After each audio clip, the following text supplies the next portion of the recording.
The wrench slipped, hit the pipe, and rang like a bell in the dark. Ray Calloway caught it before it could bounce into the drainage channel below. He held it steady, waited for the echo to die, and then went back to work. Nobody heard it. Nobody was around to hear it. Sub-level 9 was his alone at this hour, which was exactly the way he liked it. He was lying on his back beneath a coolant junction, the kind of junction that had been leaking for 6 days because someone had filed the repair order under the wrong category, and it had taken that long to reach his queue. The ceiling was low. The light from his headlamp caught the slow drip of blue coolant, like something dripping from a wound. He pressed a new seal into place, tightened it, and watched. The drip stopped. He exhaled. Sub-level 9 was the lowest working corridor on Orion Drift, a deep space station that had been floating in neutral territory for 11 years. It was the kind of place that existed in the drawings of every large structure ever built. The place where the wires went, where the pipes ran, where the recycled air moved through ducts wide enough to walk through, and where the only sounds were the hum of the station's core and the occasional groan of metal adjusting to the cold of space. Nobody came down here unless something was broken. Ray came down here even when nothing was broken. He sat up, wiped his hands on the rag he kept looped through his belt, and reached into the metal case beside him for the second half of his meal. A flatbread wrap, slightly squashed from the case lid.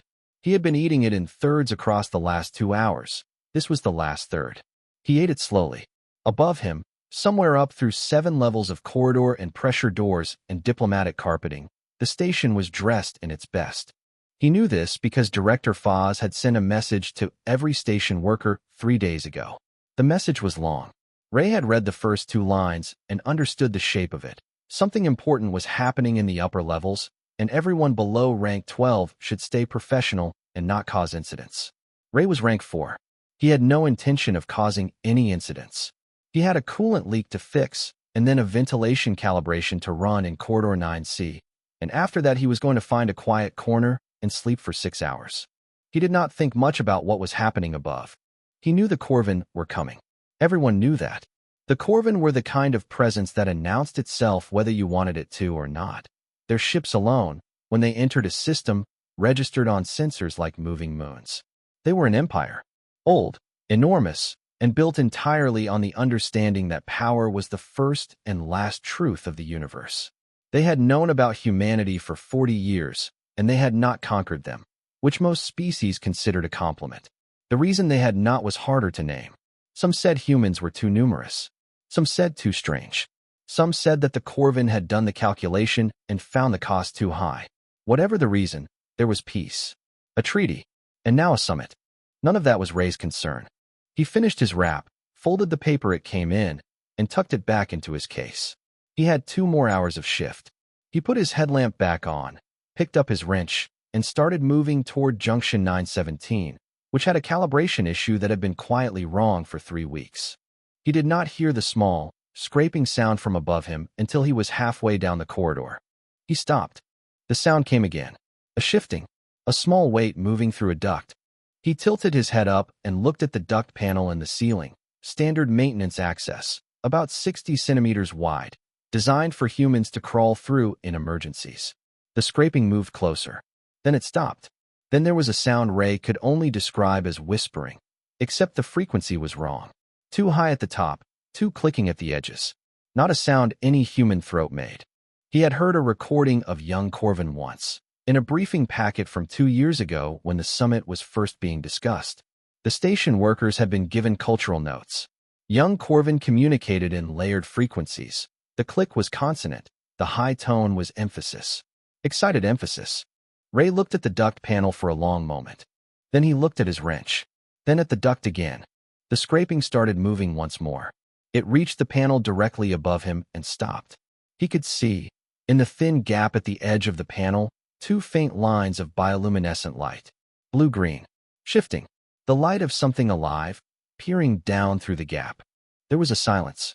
Then the panel shifted, lifted from inside by small clawed hands, and 2 enormous eyes caught the beam of his headlamp and stared directly down at him from the dark. Ray looked up at them. They looked down at him. He said, "Well, hello." The eyes blinked. Both pairs, one after the other, in a way that suggested they had not expected him to speak first, or possibly to speak at all. There was a pause. The pause of two small creatures realizing that the thing they had crawled a great distance to find had just calmly acknowledged their existence. And then there was more of that clicking whisper, fast and urgent, somewhere back in the duct behind the first set of eyes. Ray waited. Whatever was about to happen next was clearly going to be interesting. He was going to need the rest of his shift for it. Three things happened at almost exactly the same time, though nobody would know this until later. The first was that the duct panel in sub-level 9 shifted further open and one set of clawed fingers curled around its edge. The second was that a guard outside the royal quarters on level 3 knocked for the third time, received no answer, and opened the door. The third was that Queen Varek of the Corvin Empire, seated in the summit preparation room with a document in 2 of her 6 hands, felt something move in her chest. Not pain, not instinct, but the specific and terrible knowledge that something was wrong with her children. She had felt it twice before in her life. Both times she had been right. She set the document down. But all of that was above. Below, in sub-level 9, Ray was watching the duct panel open. The first one came through head first. It was not graceful. There was a moment where the small body got briefly stuck at the shoulders, a sound of effort, and then it dropped and landed in a crouch on the corridor floor in front of Ray. It straightened up. It came to roughly Ray's chest height. Its body was built like something between an insect and a large cat. 4 limbs for walking, 2 smaller upper limbs that were more like arms, a wide flat head with a pronounced brow ridge, and a jaw that had a delicate structure of chitin at its edge. Down the left side of that jaw ran a stripe of bioluminescent light. Soft blue. It was pulsing quickly, the way a heartbeat pulses in a wrist. It was wearing clothes. Not armor, not ceremonial dress, something more like a fitted tunic, dark blue, with a small repeated pattern along the collar that Ray vaguely recognized as Corvin script. It looked like what a child wears when adults dress them in something respectable and they immediately start climbing things in it. It stared at Ray. Ray stared back. He noticed it was waiting for him to do something. Run, possibly, or make a sound. There was a quality to its attention that reminded him of the way a young animal tests the air before deciding whether to bolt. All focus, all readiness, waiting for the trigger. Ray's face did not give it one.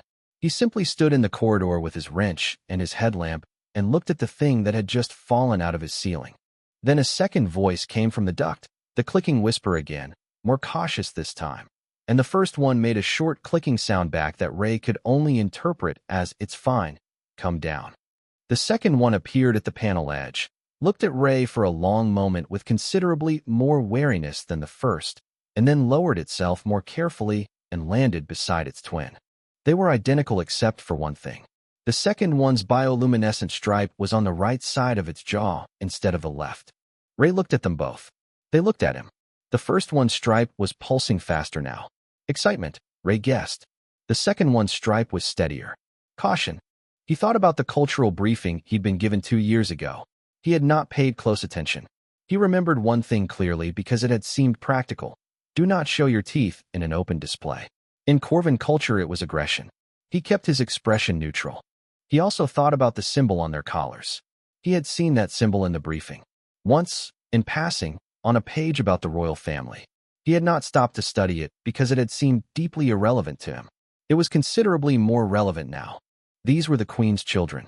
Ray took a slow breath in through his nose and let it out the same way. He thought, this is not in the repair queue. The first one, the bolder one, stripe on the left, took a step closer and tilted its head. Then it leaned forward slightly and made a small sound, deliberate and specific. Testing something. Then it said, very carefully, in what was clearly an attempt at standard, "Who? Man." It had said it like someone who had read the word many times but had never heard it spoken aloud. 2 separate pieces, equal weight on each. Ray said, "That's right." The stripe pulsed hard. The first one turned to the second one and produced a fast string of clicking that had the clear energy of "told you so." The second one was still watching Ray. It was studying his hands, his tools, the repair case, the stain on his jacket. It was reading him the way a cautious creature reads an unfamiliar environment, methodically, without rushing. Ray decided, because he had limited options and standing here until someone came looking seemed worse than doing something, to squat down so his eyes were closer to their level. He did it slowly. He set the wrench down first, so his hands were empty. Both of them went very still. He waited. The second one, stripe on the right, took half a step forward. Then it spoke. Its standard was not two separate words read phonetically. It was an actual sentence, halting but structured. You are not afraid. Ray said, no. It considered this. Then it said, why? Ray thought about it honestly. He said, I've had a long week. I don't have room for it right now. There was a pause. Then the second one made a sound, a light clicking, rapid and musical, rising at the end. It was not a Corvin word. It was a laugh. Ray had not known Corvin laughter was that sound until he heard it and knew it immediately, the way you know a laugh in any language. The first one looked at the second one, then at Ray, and laughed too, not knowing why, only knowing something was funny. And 7 levels above them, a guard was running down a corridor, and Queen Varek was already standing. And Commander Grath, when he received the report that the twin princes were not in their room, and were not in the diplomatic wing, and were not on level 3 or level 2 or level 1, went the color that Corvin soldiers go when they are preparing for a battle they did not expect. He had 40 guards on this station. He deployed all of them. And the Queen, 9 feet of chitin and crest and 6 limbs and 40 years of ruling an empire, stood in the center of the summit preparation room, and the lights of her crest went from gold to white. She spoke one word, quiet and absolute. Then she walked out of the room, and every person in the corridor stepped back without being asked. She was going to find her sons. In sub-level 9, Ray had opened his meal case and was offering the remains of a flatbread wrap to 2 alien princes who were sniffing it with the focused intensity of creatures who had never smelled human food before. The first one reached out and touched it with one small claw. Ray waited. The world above them was beginning to move. Neither he nor the princes knew it yet. The corridor was quiet. The pipes hummed. The headlamp threw a circle of yellow light on the 3 of them. For now, it was just this. The first one ate half the flatbread wrap. It did not do this all at once. It tore off a small piece, examined it, smelled it again, then put it in its mouth and chewed slowly with the expression of a creature doing serious scientific work. Then it tore off another piece. By the 4th piece, it had stopped being careful about it and was simply eating, and by the time it handed the last bit to its twin, it had the stripe on its jaw pulsing in a warm, even rhythm that Ray had started to understand meant contentment. The second one ate more carefully, smaller pieces, more deliberate. It kept watching Ray between bites. Ray sat cross-legged on the floor and let them settle. He had made a decision somewhere around the moment the first one laughed. He had 2 choices. He could try to march them back up through the station, through locked maintenance corridors, through a security lockdown he was reasonably certain was already happening above, into the middle of a diplomatic incident that would, at minimum, result in someone pointing a weapon at him. Or he could stay here, keep them calm, and wait for the situation to come to him. Ray was not a man who won things through action. He had fixed approximately 4,000 broken systems in his career, and he had learned one thing better than any other. You do not force a pressurized system open. You find the release valve. You wait for the pressure to equalize. Then you work. He was going to wait. The second one finished its portion and looked at the empty wrap paper. Then it looked at Ray's meal case. Then at Ray. Ray said, "That's all I have." It nodded, a human gesture that surprised him until he remembered that the cultural exchange had been going both ways for 40 years, and diplomatic files were read by people who were curious. He said, "You understand standard." The second one said, "I study. Since 3 of your years." A pause. "I am not fluent." Ray said, "You're doing fine." The first one was now looking at his tool case with the focused attention of someone who had found the most interesting thing in the room. It reached toward the case and then stopped, looked at Ray, and made a short questioning sound. Ray said, "Go ahead." It opened the case and looked inside. It picked up a calibration probe, a thin metal rod about 30 centimeters long with a small readout screen at one end, and held it up. It said something in Corvin. The second one translated without being asked. He wants to know what it does. Ray reached over and pressed the small button at the base. The screen lit and showed a string of pressure numbers. The first one made a sound so sharp with delight that Ray felt it in his back teeth. He spent the next 20 minutes explaining his tools. He had not planned to. It simply happened the way things happen when someone is genuinely curious and you happen to know the answers. The second one translated in fragments, and sometimes did not translate at all, but asked its own questions before passing the answer on. It turned out it was curious too, more controlled about it, but just as deep. Ray showed them the seal he had just installed on the coolant junction. He explained what coolant did, what happened if it leaked, how the seal worked. He showed them the wiring diagram on his handheld. The first one traced the lines with one claw and said something. The second one translated. He says in our ships, the ones who fix things are the lowest. They do not sit with high people. Ray said, same here, more or less. The second one said, but you are not ashamed. Ray thought about that. He said, no. Something breaks, I fix it. That's the whole thing. A pause. The second one said quietly, not translating, speaking for itself. Our tutors say humans are fragile, short life, weak body.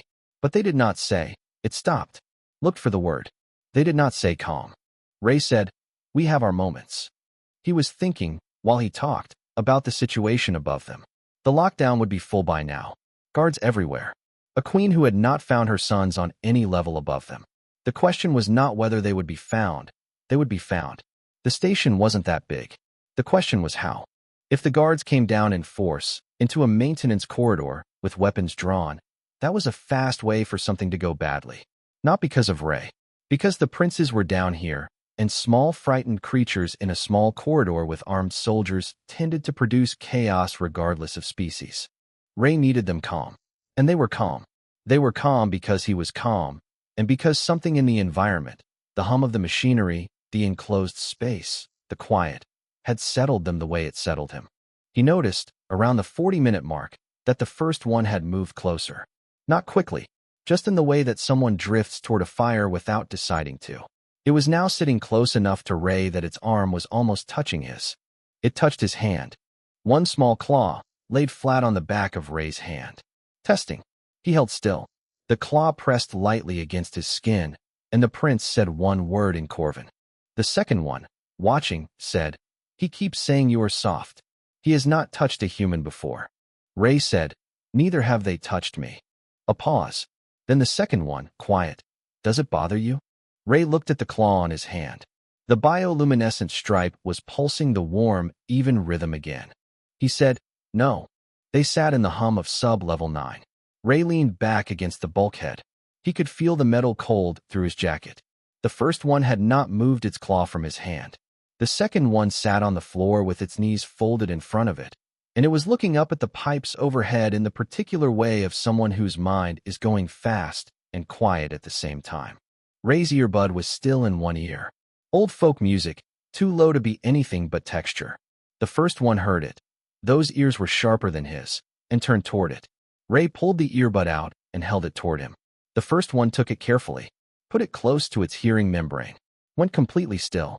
It listened for a full minute. Then it handed it back, very gently, with both small hands. It said something in Corvan, a longer sentence than before, and looked at the second one to translate. The second one was quiet for a moment. Then it said, he says it sounds like what light does in water. He does not know a better way. Ray looked at the earbud. He put it back in his case. He said, that's a better way than most. He could feel the shift happening around the 50-minute mark. He had worked long shifts his whole life. He knew what happened to a body, any body, when the excitement drained out of it and the warmth and the quiet moved in. The first one was listing slightly, the stripe pulsing slower. The second one had its chin resting on its folded arms, and its eyes were doing that thing where they open and then don't quite close all the way, and then open a little less. Ray leaned back against the bulkhead wall, both legs stretched out, and did not move. The first one settled against his left side, and the warmth of its body was strange and dry, like warm stone. The second one sat against his right for a while, then its weight leaned in fully, and it made one last effort. It said, in standard, soft and slowing, you are warm. Humans are warm. Then it was quiet. Ray sat in the dark corridor with both of them asleep against him, their breathing slow and their bioluminescent stripes dimmed to the softest glow, and he stared at the ceiling. He thought, this is genuinely not in my contract. Then he thought, but here we are. He did not move. Del Harris had been a station security officer for 9 years, which meant he had been on Orion Drift long enough to know which parts of it were worth looking at, and which parts had never once mattered until suddenly they did. He was not senior staff. He did not attend the diplomatic briefings. He walked corridors, checked panels, filed incident reports, and made sure people who shouldn't be in places weren't in them. He was good at this not because he was physically imposing or particularly fast, but because he thought in the way that large, complicated structures required. Not about what should be where, but about what people actually did when nobody was watching. Commander Grath had swept levels 1 through 8 with 40 Imperial guards in just under an hour. That was genuinely impressive. The guards were thorough, methodical, and moved with the kind of precision that came from doing real military operations rather than station security drills. Director Foz was following Grath with a look on his face that suggested he was making peace with the idea that his career had ended. Del and his partner, a younger officer named Bev, had been waved off by Grath at the start of the search. Not harshly. The commander had simply looked at them the way a person looks at something they have assessed and found insufficient. Then he had turned away and begun deploying his guards. Del had not argued. Bev had looked offended. Del had put a hand on Bev's shoulder and steered her in the other direction. She said, "He just dismissed us." Del said, "Yes." She said, "We're going to help anyway." Del said, "We're going to do our jobs." His job, as he understood it, was to know this station. And what he knew about this station was that sub-level 9 existed. He knew this because he had written a report 18 months ago about a ventilation issue that kept cycling cold air into Corridor 9C, and the report had come back approved for maintenance attention, and he had followed up on it twice, and both times he had been told it was in the queue. He also knew it because his cousin Ro had, at the age of 8, hidden inside a maintenance shaft during a fire drill for 6 hours. Not out of fear, out of stubbornness. Ro had decided she was not going to the assembly point because the assembly point was outdoors and it was raining, and she had found a maintenance shaft near the gym and crawled into it, and stayed there until the drill was over and a confused janitor found her eating a granola bar. Del had thought about Ro when Grath's guards came back from level 8 with nothing. He had thought about her when the report came in that levels 1 through 8 were clear. He had been standing in the central corridor watching the search when he stopped and looked down at the floor, not at anything specific, just down, and thought, where do young things go when they want to go somewhere nobody thinks to look? Quiet places, small spaces, the places adults have already decided don't matter. He looked at Bev. He said, "Sub-level 9. She said, "Grath's people didn't sweep it." Del said, "I know." She said, "Why not?" Del thought about how to explain it. He said, "Because it's where the pipes are." They went down. Sub-level 9 was exactly as Del had seen it in his maintenance follow-ups. Low ceiling, yellow utility lighting, the permanent background smell of recycled air and metal. The corridor ran in a straight line for about 200 meters before splitting into the junction network. It was quiet in a way that the upper levels were not. The kind of quiet that had weight. They moved through it slowly, and Del listened. He heard the pipes. He heard the low core hum. He heard, from somewhere ahead and to the left, the faint thin thread of music, something old, strings and voice, and beneath it, breathing. Multiple sets, with different rhythms. He held up a hand. Bev stopped.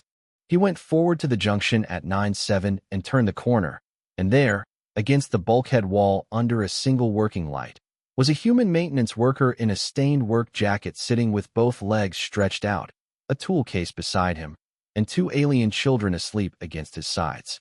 Del stopped. The maintenance worker looked up at him.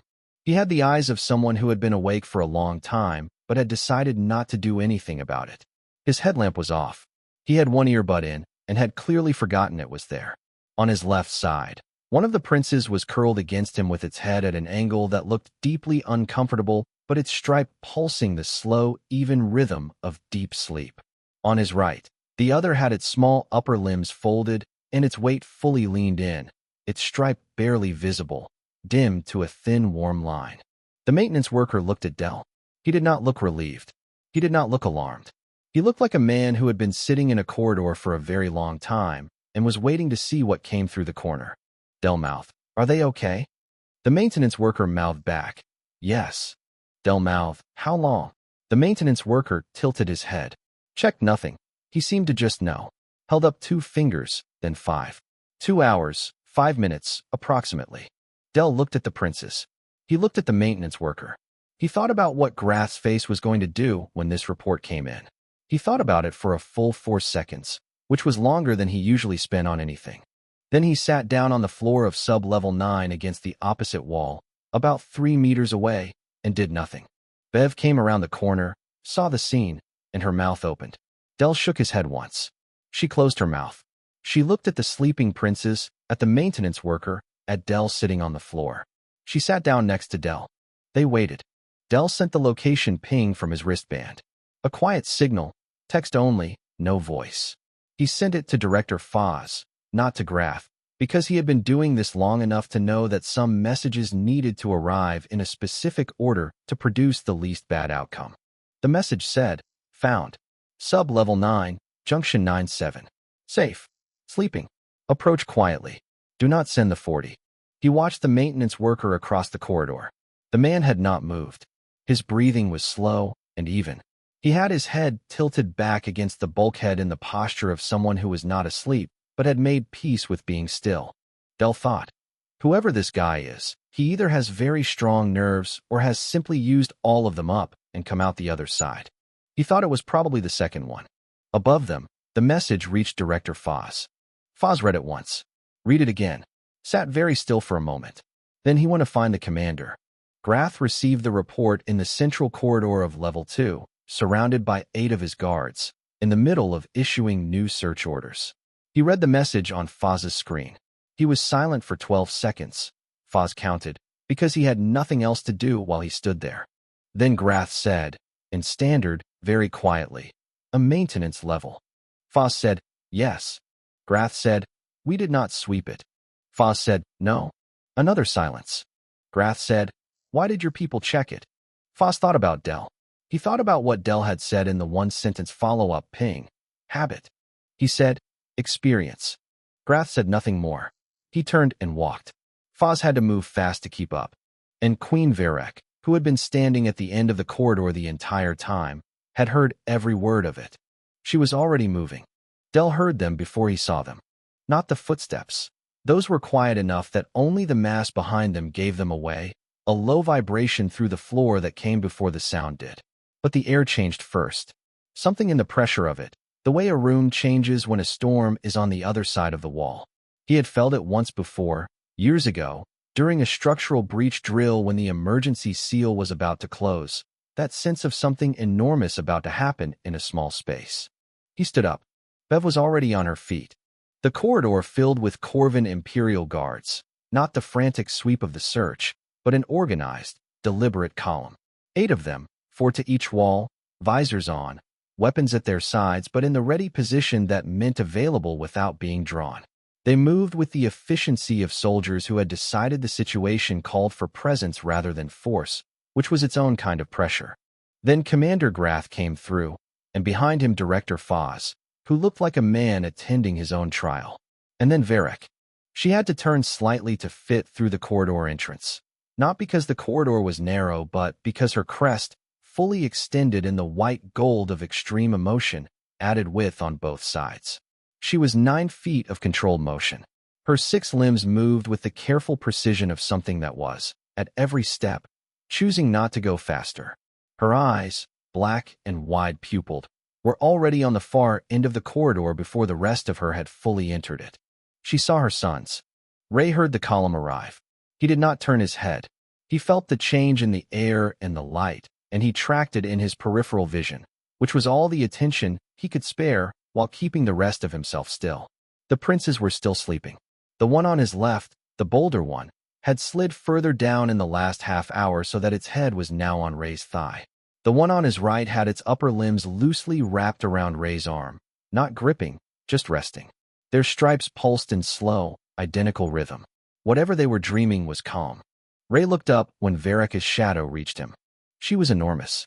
He had known the numbers, 9 feet, 6 limbs, natural chitin plating that had turned away weapons in 3 wars, but numbers do not prepare you for presence. She filled the corridor. Her crest burned white gold above her, and her eyes were on her children and her face was doing something that Ray did not have the cultural vocabulary to read, but recognized anyway, because it was the same expression in every species he had ever encountered. The face of a parent finding what they were afraid they had lost. She was still for a long moment. Ray did not speak. He did not move. He did not try to explain himself or the situation or offer any kind of gesture. He simply looked at her and waited for her to see what she needed to see. She looked at Sorrel, the bold one, his stripe pulsing slow on Ray's leg. She looked at Devel, the quiet one, hands loose around Ray's arm. She looked at them for long enough that Grath, behind her, had moved his hand once toward his weapon and then moved it back. Then she looked at Ray. He looked back. He was aware of how he must appear. Work jacket with a coolant stain on the chest. One knee bent and one leg out. A wrench on the floor beside him, which he had set down hours ago and forgotten about. His headlamp was off. The single utility light above him was the only light, yellow and old. He was not dressed for a royal audience. He was not positioned for one. He was a man sitting on a maintenance corridor floor with two alien children asleep against him, and he had no way of improving any part of that picture, so he did not try. She studied him for a long time. He had the feeling of being read the way one of his calibration probes read a system, not unkindly, but completely. Then she said, in standard that was precise and unhurried, "You kept them safe." Ray said, "They were safe when they got to me. I just didn't move." The silence afterward was the kind that has weight. Behind the Queen, Grath was motionless. Foz had stopped breathing. Del and Bev were still along the far wall. Nobody moved. Varrica's crest shifted. The white gold did not dim, but changed quality, the way light changes when a cloud moves rather than passes. Ray still didn't have the vocabulary for it, but something in the corridor relaxed by a degree, even the air. She stepped forward. Her movement was so deliberate, so careful, that Ray understood she was choosing the size of each step. She lowered herself, 6 limbs, 2 of the upper ones extending, and gathered Sorrel from Ray's lap with the particular gentleness that large, strong things practice with small things they love. Sorrel stirred. His eyes opened halfway. He looked at his mother. He said something in Corvan. One sentence. His stripe pulsed bright for a moment, almost white. Ray did not understand the words. But Devel, still half asleep, head still against Ray's arm, heard his brother's voice and surfaced just enough to translate. He said it in standard without opening his eyes, the words slow and soft. He says, "The human is warm." He asks if we can keep him. Behind the Queen, Commander Grath made a sound. Varric did not respond to Grath. She looked at Ray over her elder son's head. The expression was still unreadable to him, but there was something in it that was not anger, not assessment, not the political calculation of a ruler managing an incident. It was something more direct than those things. She said, "You will come to the diplomatic hall. You will eat at the summit table tonight." Ray looked at his jacket. The coolant stain. The general state of him. He said, "Can I change first?" There was a silence. It was the wrong thing to say, or it was the right thing, or it was simply the honest thing and the universe had not yet decided how to file it. Varric looked at him for a moment. Then, slowly, the crest shifted again, and this time what it did was something that the Corvan diplomatic record would later note, in formal language, as an expression of registered amusement. Her guards had seen her afraid tonight. They had seen her angry. They had seen her search a station with her own eyes rather than delegate, which she had not done in 11 years of rule. They had not seen this. Director Foz, watching from behind 8 Imperial soldiers, felt the air change again, and this time it was not a storm. He couldn't name what it was. He would spend a long time trying.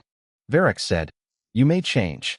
She straightened with Sorrel held against her upper limbs, his eyes fully closed again, already sliding back into sleep. She turned. Grath fell in beside her. Devel, still against Ray's arm, had not moved. His stripe was a thin, dim line. He was almost gone again. But Ray felt him take one long, slow breath. And then, barely, almost nothing, he said in standard, quieter than everything else in the corridor, "Thank you for being still." Then he was fully asleep. Ray sat in the corridor for another moment before Del came over and crouched beside him and said, in the quiet voice of someone who had seen something they didn't have words for, "You need help getting up?" Ray considered this. His legs had been still for over 2 hours. He said, "Probably." Del got one arm under Ray's and pulled. Ray stood. He was stiff in the way that only comes from choosing not to move when your body wanted to, and his knees argued the point loudly, and he picked up his wrench from the floor and his tool case, and he stood in the corridor of sub-level 9 and looked at the direction Varric had gone. Then he looked down at his jacket. He was going to need to find something without a stain on it. He was not sure he owned one. He found a clean jacket in his locker. It was not formal. It was the same cut as the stained one, same color, same worn collar. It was simply clean. He put it on, washed the coolant smell off his hands and face, and stood in the corridor outside the crew quarters for a moment looking at nothing. Del was leaning against the opposite wall, waiting. Del said, "You don't have to go." Ray said, "She said it wasn't a request." Del said, "She's not going to enforce it." Ray thought about this. He thought about the way Varric had looked at him in sub-level 9. Not with threat, with something that was both direct and difficult to name. He thought about Devel saying thank you for being still in the voice of someone half asleep, which is the voice people use when they are saying what they actually mean. He said, "I know.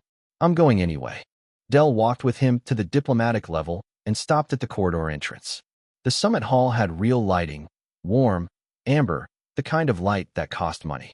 The table was long enough that Ray's entire maintenance corridor could have fit inside it. There were species around it he recognized from briefing materials and species he didn't recognize at all. The air smelled of something floral that wasn't a plant he knew. The Corvin delegation was on the far side. Varric at the head, her crest resting in neutral gold. Her advisors around her. The guards positioned behind, not present at the table. Grath standing at the Queen's left shoulder with the look of a man who had decided to endure the evening through sheer discipline. Director Foz met Ray at the entrance and said, very quietly, "You sit at position 7. Don't engage the Yeti delegation unless spoken to. They're sensitive about initiation order. Don't move the centerpiece. It's a humidity regulator for the Orani. They'll think it's an insult. And don't," he stopped. Looked at Ray's jacket. "Is that the best you have?" Ray said, "Yes." Foz made a sound. Then he stepped aside and gestured toward the table. Ray sat at position 7. He was between a human trade representative who looked at him with an expression he couldn't classify and an Orani diplomat who was the color of old wood and appeared to be meditating. He sat with his back straight because the chair required it, and he looked at the table, and the table was set with things he didn't know the names of, and he picked up whatever the human representative picked up and did what she did, which seemed like a reasonable system. Across the table, on the Corvin side, Devel saw him. The stripe on his jaw pulsed once, quick, bright. Ray gave a small nod. Devel made a sound too quiet to hear across the table and went back to sitting properly, his face composed in the correct diplomatic arrangement, but his stripe kept doing a slow, warm pulse that Ray recognized by now. The summit resumed. Ray did not understand most of it. He understood the shape. There were points of disagreement that had been disagreed upon for 3 days, numbers that didn't line up, boundaries that needed defining. He watched the faces around the table more than he listened to the words, because faces were information he could actually use. The Corvin side negotiated the way he imagined they did everything, with the patient certainty of beings who were accustomed to being the most powerful entity in any room. The human side negotiated with the careful energy of people who knew they were not, but were determined not to show it. Somewhere in the second hour, something shifted. Ray noticed it first in Varric. She had been reading a document on a flat screen in front of her, and she looked up from it and across the table, not at the human diplomats, not at any specific person, just across. Her crest moved in a way Ray had now seen enough times to recognize, the small shift that meant she was recalibrating something. Then she put the document down and said, to the human delegation lead, a woman named Solis who had been negotiating with focused exhaustion for 3 days, the boundary transit provision. Your version and ours. Give me the number that makes it work for you. Solis blinked. This was not how the Corvin had been approaching anything for 3 days. She gave the number. Varric looked at her advisor for 3 seconds. Then she said, acceptable. 3 more provisions resolved before the end of the session. The human side was visibly unsure how to process this. The Corvin advisors were watching Varric with the careful attention of people who knew something had changed and were working out what. Grath watched Ray for most of the second hour, not with hostility, more with the look of someone solving a problem they didn't have the right framework for yet. After the session ended and the delegations were standing, stretching, moving toward the side tables where drinks had appeared, Grath crossed the hall and stopped in front of Ray. Ray waited. Grath said, "In the Corvin record, when a royal heir is kept safe by someone outside the imperial line, that person receives a designation." Ray said, "Okay." Grath said, "It is not a title. It is a record entry. It does not give rank or access. It is only a name in the archive." Ray said, "What does it mean?" Grath looked at him. He was clearly translating not the word but the concept, which was harder. He said, "The closest in your language is," he stopped. "Tried again." Someone who did not need courage because they were already steady. Ray was quiet for a moment. He said, "I was just sitting." Grath said, "Yes." A pause. Then Grath said, "And it came out the way things come out when someone says them because they are true and they have decided to stop not saying them. My forces swept this station. We did not find them. Your man found them in 20 minutes. With no search protocol. No briefing." Ray said, "Dell knows the station." Grath said, "He knows where things go when they need to be somewhere quiet. This is..." He paused. "This is not a thing we train for.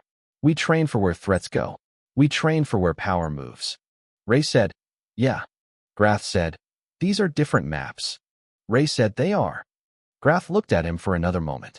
Then he made a small motion with his upper limb, not a salute, not a bow, something in between, and walked away. The farewell the next morning was formal. Varek and the Corvin delegation in full ceremonial arrangement, the human side in their best. The treaty documents, now signed, had gone ahead to the diplomatic archive. Director Foz looked like a man who had survived something and was still working out how.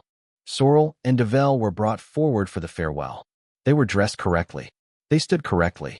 Sorrel's posture was precise for approximately 40 seconds, and then he broke it, crossed the 3 feet between the Corvin line and Ray, and pressed his forehead briefly to Ray's hand.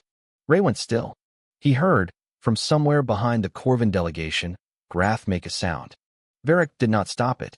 Her crest was neutral gold, and she watched her son with the expression Ray had been unable to name in sub-level 9 and was still unable to name now.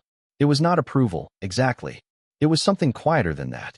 Sorrel straightened, his stripe pulsing bright, and went back to his place. Devel stepped forward. He was composed. He had been composing this, Ray understood, since at least last night. He stood in front of Ray, and he said, in standard that was still halting but was noticeably better than 24 hours ago, because Devel was the kind of creature who used the night hours to practice. I want to say it correctly. I had more words since yesterday. Ray said, "I'm listening." Devel said, "Thank you for the sandwich. Thank you for showing us the tools. Thank you for the music that looks like light in water." He paused. "And thank you for being still. When you did not know what was coming. You were still. That is," he searched. "That is hard to do." Ray said, "Sometimes." Devel said, "Yes. Sometimes." Then he went back to his place, composed, his stripe a thin, warm line. Ray walked back to sub-level 9 after they had gone. The departure happened above him, through the diplomatic windows, large ships leaving a station that felt very quiet in their absence. He had a ventilation calibration to finish in Corridor 9C. He had filed the job 17 days ago, and it was still in the queue. He put his headlamp on. He put an earbud in. He picked up his case. The station hummed around him. 3 levels above, Foz was writing his report.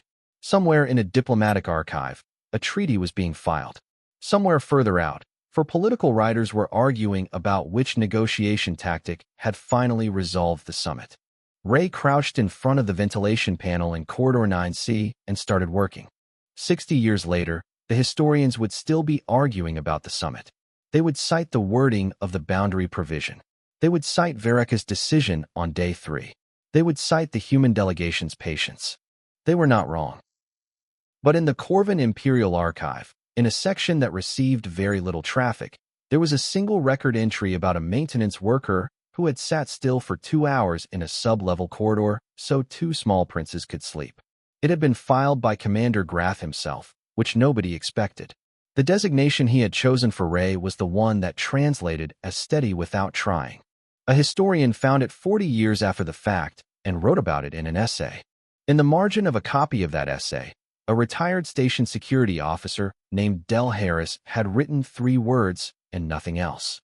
The words were, "Sounds about right."